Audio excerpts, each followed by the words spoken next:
Your Excellencies, distinguished guests, ladies and gentlemen, it is my great pleasure once again to have the privilege of speaking at the important annual gathering. I would like to express my appreciation to the government of India and the TERI for their efforts in organizing this summit. In recent decades, the Asia and the Pacific region has been highly successful in improving material standards of living for its people. But our growing prosperity has also come at a steep price in the form of environmental degradation and growing economic inequality. Continuing on this path places our ecosystem's health at risk and jeopardizes our collective security in water, food, and energy. The case for sustainable development has never been stronger. I want to share with you some thoughts on how we can accelerate the transition to a sustainable economy. First, we need to decouple economic growth from the intensive use of natural resources as reflected in the theme for this conference. Second, to enable this change, we must dramatically improve human and institutional capacities. And third, we need to make economic growth more inclusive, since increasing inequality will undermine our efforts at transformation. I believe that these goals are mutually supportive. The need to decouple economic growth from the intensive use of natural resources is clear. Resource constraints and climate risks are damaging our food, water, and energy security. It is estimated that global demand on our ecosystems now exceeds the Earth's regenerative capacity by more than 50%. Nowhere is the need for transformation greater and more evident than in our use of energy, the primary source of CO2 emissions. A transition to clean, renewable, and decentralized energy systems opens up huge opportunities for entrepreneurship and job creation. Realization of an energy access for all policy could generate up to 4 million direct jobs in off-grid renewable electricity by 2030, supporting many more jobs in linked economic sectors. Switching to renewable energy will also conserve another resource that is under increasing stress in Asia, namely water. The water footprints for solar and wind power are less than 1% that of coal. For our part, ADB has continued to expand support to clean energy with investments in the region recently exceeding $2 billion per year. The transport sector is the fastest growing source of greenhouse gas emissions in the region. In the past decade alone, the total motorized vehicle fleet in Asia and the Pacific has more than doubled to over 450 million vehicles. The good news is that successful sustainable transport systems, such as bus rapid transit systems, are arising around the region. Given its rapid urbanization and the emergence of many megacities in Asia, decoupling economic growth from the intensive use of natural resources is an extremely important agenda which we all need to tackle. Decoupling economic growth from intensive resource use means substituting knowledge for increasingly scarce natural resources. This, in turn, requires substantial increases in human capital. For example, the use of clean energy technologies will require us to master increasingly diversified, decentralized energy systems. But the benefits will not be limited to reduced greenhouse gas emissions and lower reliance on imported fuels. Millions of highly skilled jobs will also be created. Special emphasis must be placed on education for women.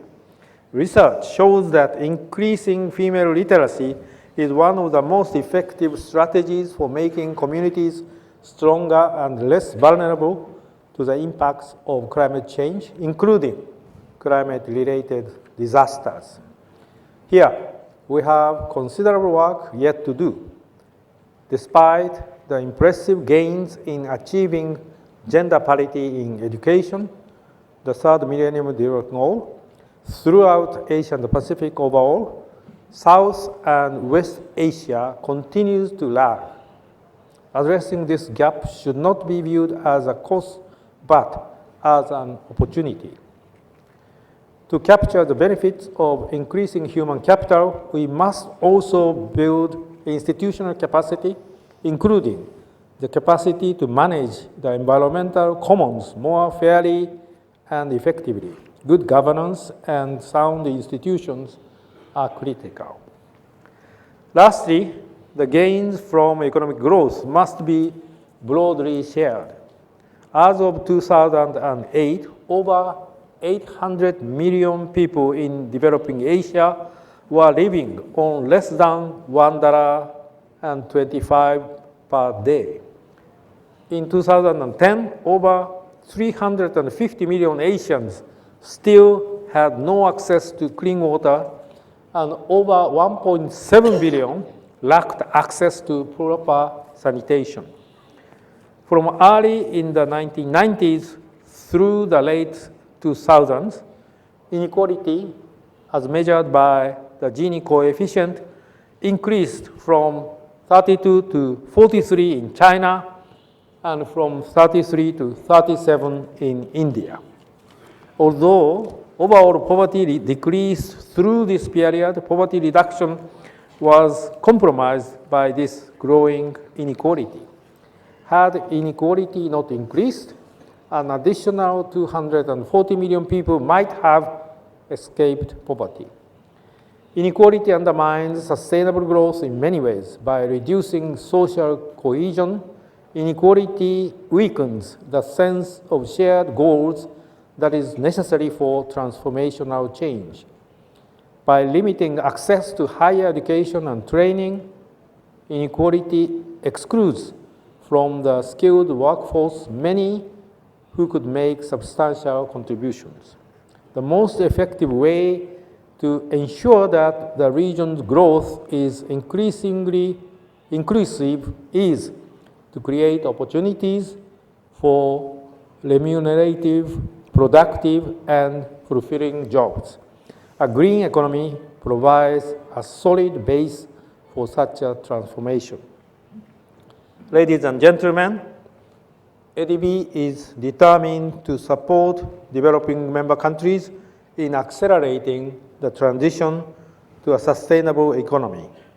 We will extend assistance for the three areas I have talked about today: decoupling economic growth from the intensive use of natural resources, improving human and institutional capacities, and promoting inclusive growth.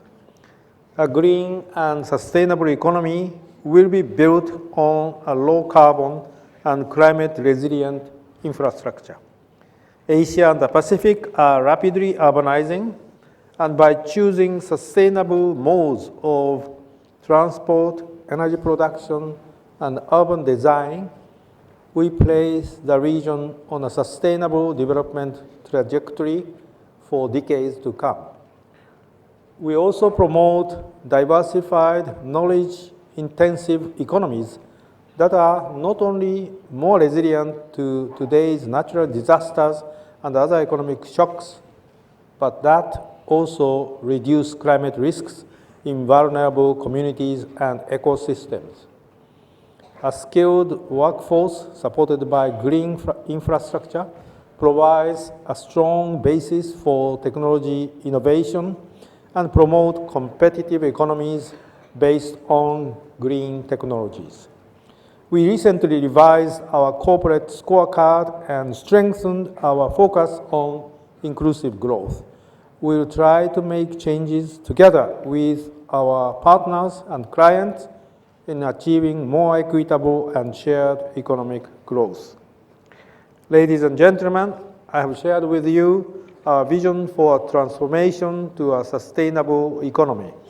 It is a vision of improved resource efficiency and reduced depletion of the region's natural resources.